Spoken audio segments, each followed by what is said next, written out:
a dream I know. Deep up my feelings for you. Watch. Hello reality viewers, welcome back again to Reality Latest Gist, the home of news and politics.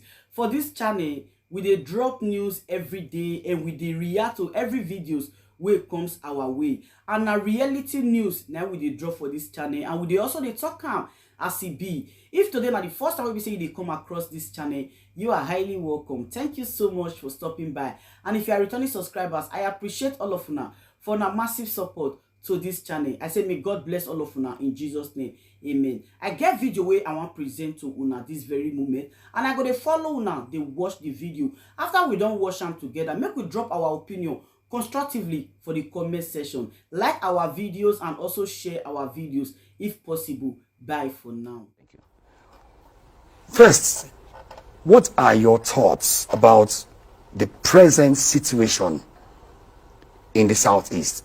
The Southeast, I used to know, was a very peaceful place where people go about their business. What they are concerned about is their business. An industrial hub of activities, of people doing buying and selling. All of a sudden, they're beginning to see a different Southeast. What are your thoughts about the present situation in the Southeast? Again, thank you, Omo. First of all, I don't subscribe to isolating a particular region when it comes to this issue of insecurity. It's a national disaster. Nigeria is faced with serious insecurity situation. In fact, Nigeria is at war with itself, unfortunately. So my focus on Southeast, I may not do justice completely focusing on Southeast. It should be, the problem of insecurity in Nigeria. What are the issues? I know, but yeah, but narrowing it down to Southeast. First, by the opening you gave, they are not Igbo lawmakers. They are Southeast lawmakers. Okay. Just like people go about saying Igbo presidency. It is not Igbo presidency. It is Southeast presidency. I think the media also needs to help in shaping this narrative so that we get it right in Nigeria. Okay. What are our issues? What is the problem with Nigeria? What is the problem with the Southeast? You've rightly put it that the most peaceful part of Nigeria, even with the current developments and all of this, still the most peaceful part. However, there are certain narratives that you just wonder, this is not about the Igbo. This is not about the Southeast.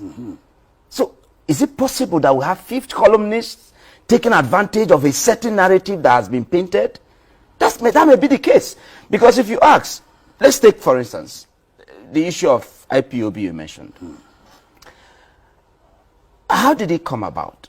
Nnamdi Kanu has always been out there since 2012. So, it didn't just happen now. He was ranting on social media, saying all sorts on social media, showing that he was terribly displeased with what was happening in Nigeria. And in fact, there's also a video of the same Nnamdi Kanu when previously he was all about how to get Nigeria working. There's a video like that. If you search for it, you'll see it online. It's there. How did he get radicalized to the level of now abandoning the nation that he has shown love to? Because the facts are there, that there were moments when this same Mazin Nnamdi Kanu was all about Nigeria. Let's get Nigeria working. The fact is that there is injustice in the land. There is inequality in the land. And people are being spanked by the day. Well, you won't spank a child and say the child should not cry. So what is happening in the Southeast right now is the disservice that the current leadership has done to a certain part of Nigeria. Because ask yourself, what is the crime of the Southeast? That, we chose, and rightfully, because the president has not shown us that, we should have chosen him after all. We chose who we wanted for the good of Nigeria. Because Southeast don't hate people, we hate poverty. So we looked at what the president, the current president, had represented all these years. When he was in office, what he represented. All this while that he has been in office, what he represents. There's no government, there's no company anywhere, there's no place where you will say, before the president came to power, all those periods that he was on sabbatical, that he was motivating or inspiring Nigerians to become great. No, no company developed by him. Only 150 cows. Every year that he comes out for election, he kept telling us that. And so for us, we felt, no, this is not what we want for Nigeria. Because Project Nigeria, the Southeast has shown more commitment than any other zone, if you ask me. And I want to be proven wrong. If you go to every part of this country, you see the Southeastern developing, adding value. So we know what Nigeria wants. Nigeria wants an egalitarian society. Nigerians want a society that will give us a platform to express the innate ability that God gave to us, not just the resources in the ground. What makes us tick as a nation is the resources in our head, as Nigerians, not the oil. So we did not support the coming of General Muhammadu Buhari in 2015. And no apologies. That became a crime. The Constitution clearly allows that you have a right to choice. We made a choice. And that became a crime. And the president didn't hide it. Even though at the inaugural speech he said it's for everybody and that he belongs to nobody, he failed in giving us what he promised. He failed in even proving us wrong. And then one day, Nnamdi Kanu on social media puts it out there that he was coming into the country and that he was going to be in so-so place and at that so-so time. And he was there at that time and the same location.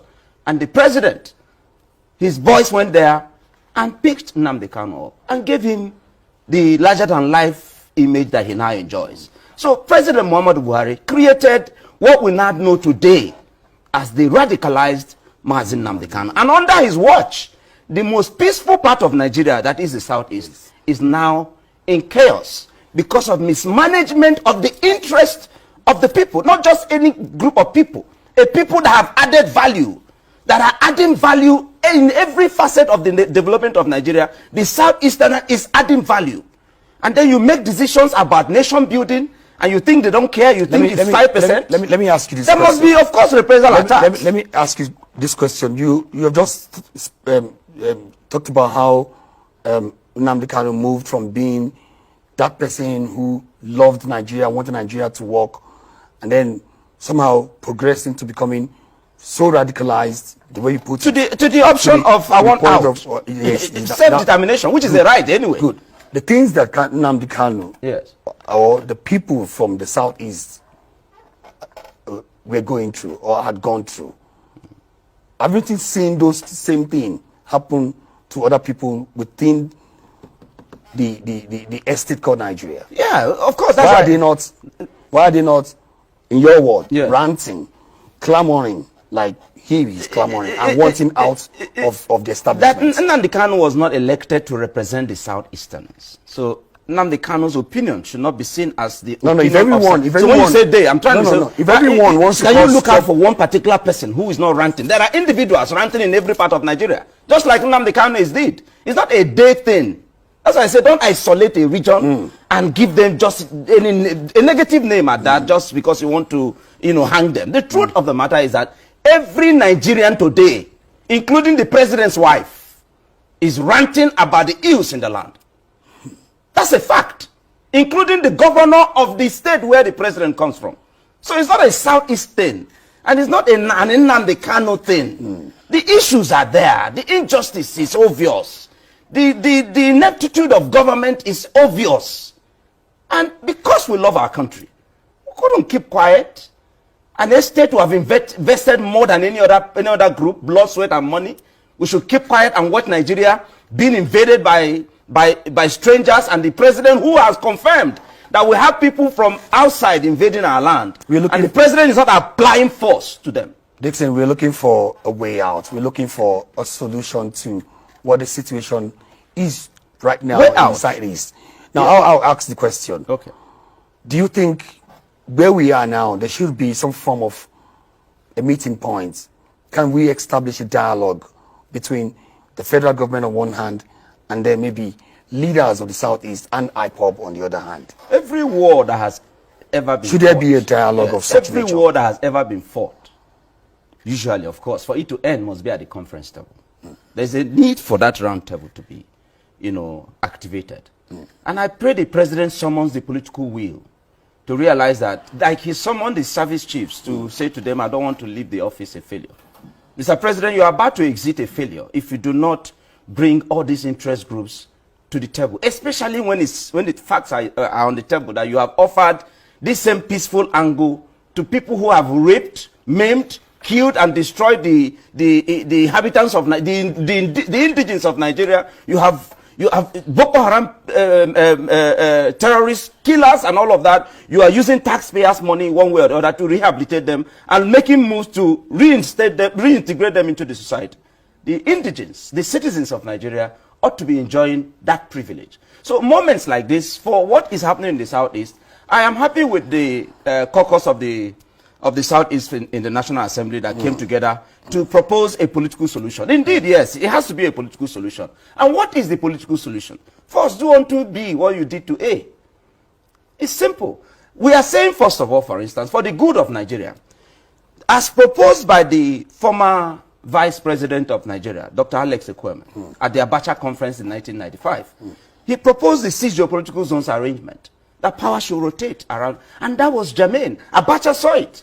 You know, people say all sorts about Abacha. The truth of the matter is that if you look at Abacha's government thoroughly, comparing to Muhammad Buhari's government, Abacha's government had more of Nigeria's interest than this government. That's a fact. So that proposal, as by Alex Ekwueme, was adopted by Abacha. Unfortunately, he died, and then the people who coined the 1999 Constitution as amended, which is, of course, the greatest fraud that exists today in Nigeria, if you ask me.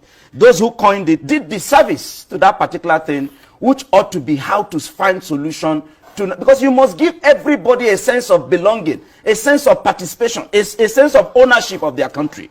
So, indeed, it is not just the president's thing.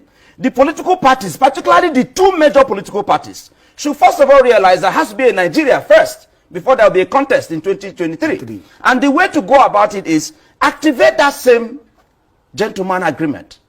That gentleman agreement of, let us have an understanding that power should rotate between the North and the South. And when it comes to the South or the North, you look at the zones, the pockets of the zones, and look at microzone it. Yes, and microzone it at that level. So 2023, clearly, the first antidote to the present tension is that power should come to the southern Nigeria. When it comes to the southern Nigeria, the southerners should sit down and put it, the way it should be. That Southeast should produce the next president of the Federal Republic of Nigeria.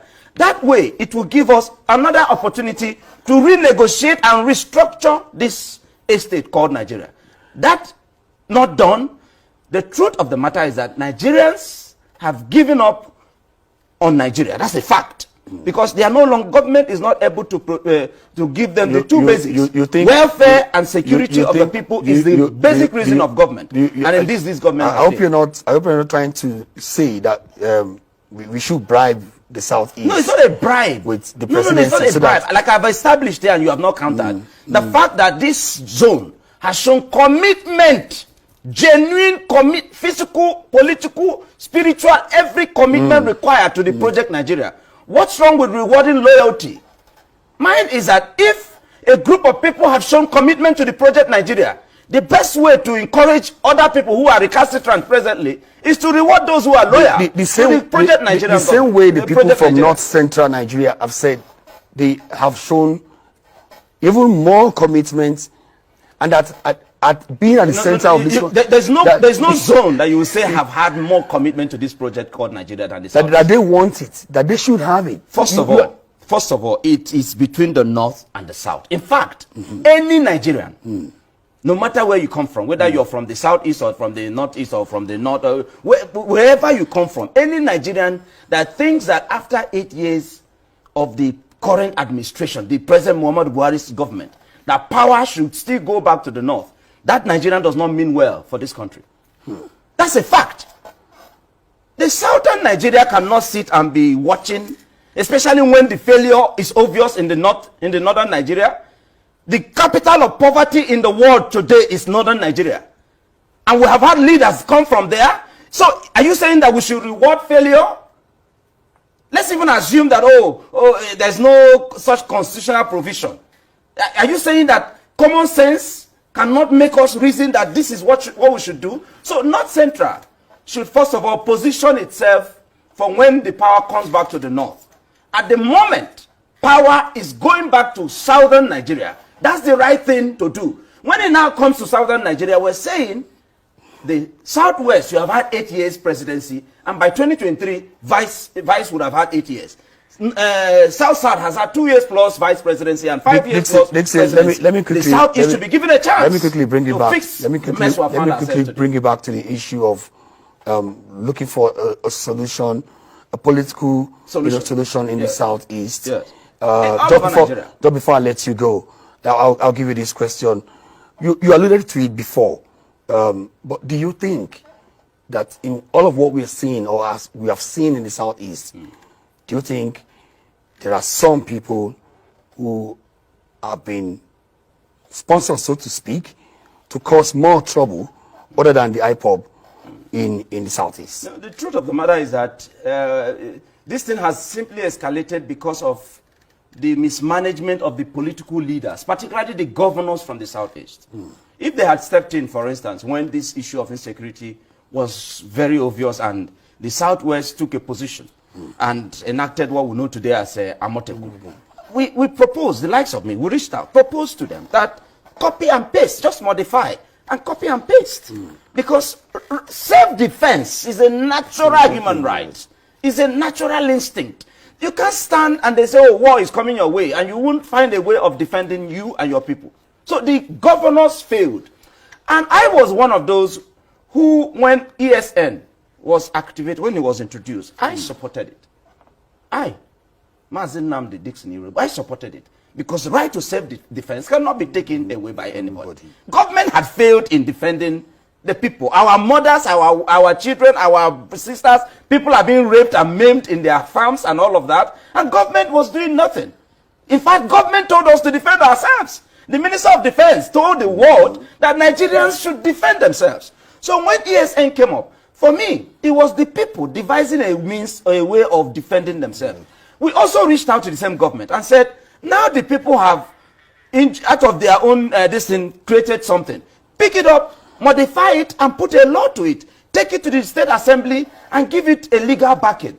And go by the same name. I wrote a letter, open letter to the Southeast governors and all of. So the truth is that it's the political leadership that failed that brought about what we now see in Southeast. The way forward also is political. Even though that it's coming from the lawmakers, we also think that it is time. Look at what happened the other day. The southern governors met in Enugu, and about 4 governors from the Southeast were not present. That's a shame, if you ask me.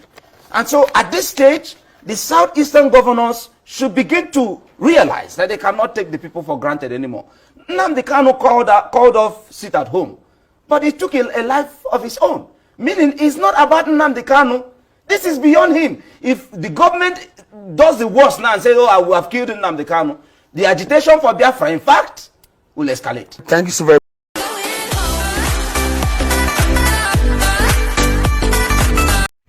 Yes, so my people, as I tell una say I go come back, I don't come back. Una welcome back. As una see that video, una watch, how una see am. I want una leave una comment for the comment section there. Una tell me how una see the matter, whether it good or it bad. If it good, make una let me know. If it still bad, make una still let me know. Because me no fit, I no fit see am. Mo let me wash am alone. I need to bring am come give una wey be my people wey dey here. Make una follow me shook mouth put whether it dey good or it dey bad. So if it dey right, una still leave una comment below. If it dey bad, una still leave una comment below. Una remember say everybody gets freedom of speech. Okay, all right.